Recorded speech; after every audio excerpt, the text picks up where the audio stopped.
Kalau seseorang pernah melaksanakan dan menjalankan transaksi riba, ada orang berhutang sama dia, kemudian dia berikan dengan cara akad riba. Berhutang 1 juta, lalu dia syaratkan kembalikannya masih 1.200.000, 1.300.000, ada bunganya sekian. Kalau ditotalkan jadi lebih dari awal pinjamannya. Rentenir yang di zaman kita ini bahkan lewat SMS kita ditawarkan. Naudzubillah min dzalik. Bahkan terang-terangan dibuat di pinggir jalan papan iklannya. Bahkan dibuat kedustaan. Dibilang ini adalah solusi dan jalan keluar. Padahal Allah Ta'ala tegas-tegas dalam Al-Quran, yamhaqullahu riba wa yurbis shadaqat. Allah Ta'ala akan menghancurkan riba, mahq artinya dibinasakan oleh Allah Ta'ala riba itu, dan Allah Ta'ala akan kembangkan sedekah. Harta yang ada ribanya akan dihancurkan Allah Subhanahu wa Ta'ala dan tidak akan berkah. Dan harta yang disedekahkan Allah Ta'ala akan kembangkan, akan diberkahi oleh Allah Subhanahu wa Ta'ala. Kalau ada orang misalnya berbuat transaksi riba, orang minjam sama dia lalu diberikan dengan syarat riba, ada bunganya sekian persen, kemudian ingin bertobat, maka harus dikembalikan uang yang diambil dari orang tersebut berapa, karena dia mengambilnya secara zalim. Tapi kalau orangnya sudah nggak tahu kemana, si fulan dulu tetangganya atau temannya, dia tahu tempat tinggalnya di sana, tapi sekarang udah pindah, nggak tahu kemana, nggak ada kabar beritanya, maka cukup karena dia nggak mampu kembalikan sebab dia nggak tahu di mana orangnya. Cukup dia punya tekad yang kuat, kalau dia ketemu dia akan kembalikan. Tapi kalau mampu mengembalikannya, wajib dikembalikan. Kita teringat tentang masalah riba ini, cerita yang tadi terjadi di zaman salaf, di zaman Al-Imam Hasan bin Shalih Al-Bahr, di mana beliau ketika di zamannya ada orang yang kerjanya jadi rentenir. Lalu ada salah satu jamaahnya yang terbelit utang dengan orang ini, jamaah yang selalu ngaji sama dia, sama beliau, Imam Hasan bin Shalih Al-Bahr. Lalu ketika rentenir ini mau menagih utang ke rumah orang ini, ke salah satu jamaah beliau, datang ke rumahnya, kata istrinya, nggak ada, suami saya nggak ada di rumah. Di mana suamimu? Ada, sekarang lagi ngaji sama Imam Hasan bin Shalih Al-Bahr di tempatnya. Maka dia susul ke sana untuk nagih utang.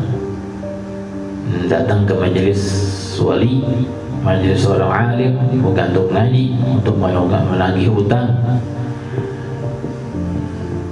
Lalu sampai ke tempat pengajian, diduduk di belakang, didengarkan pengajian dan dihadir bersama orang yang ngaji. Setelah selesai pengajian, hajatnya dia tunaikan, dia cari orang tadi ketemu, kemudian selesai pulanglah orang ini.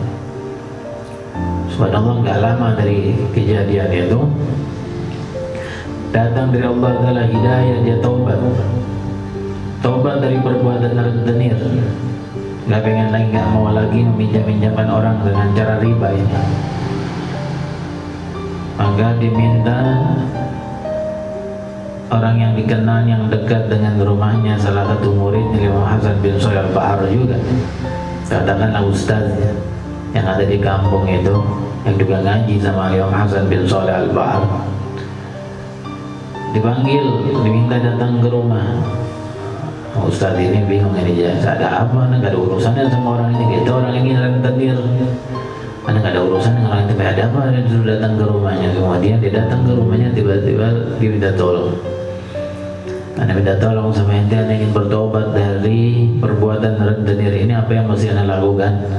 Lalu kata Ustaz ini, Ente harus kembalikan semua hak-hak orang itu yang diambil secara zalim. Kemudian alhamdulillah dia punya catatan, fulan utang sekian, bunganya sekian, fulan utang sekian, bunganya sekian. Tahunan itu dan tentunya banyak yang minjem dari dia, tapi semua ada catatannya. Maka kita tolong untuk dibantu dalam rangka taubatnya ini. Maka dibantu oleh Ustaz tadi 3 hari dia tidak ngaji ke tempatnya Imam Hasan bin Shalih Al-Bahar gara-gara ngebantuin orang ini taubat dan untuk mengembalikan hak-hak orang ke pemiliknya semula. Setelah dan Ustaz ini cukup heran, orang ini rentenir tahunan sekarang bertobat, masya Allah. Setelah 3 hari selesai dikembalikan hak-hak orang lain, gak lama kemudian orang ini meninggal setelah bertobat. Lalu diurus oleh keluarganya dan oleh Ustaz tadi, dibantu pengurusan jenazahnya. Setelah dirasakan hari dia mengaji ke tempat gurunya. Lalu setelah usai pengajian, guru tanya, mana ente 3 hari nggak kelihatan?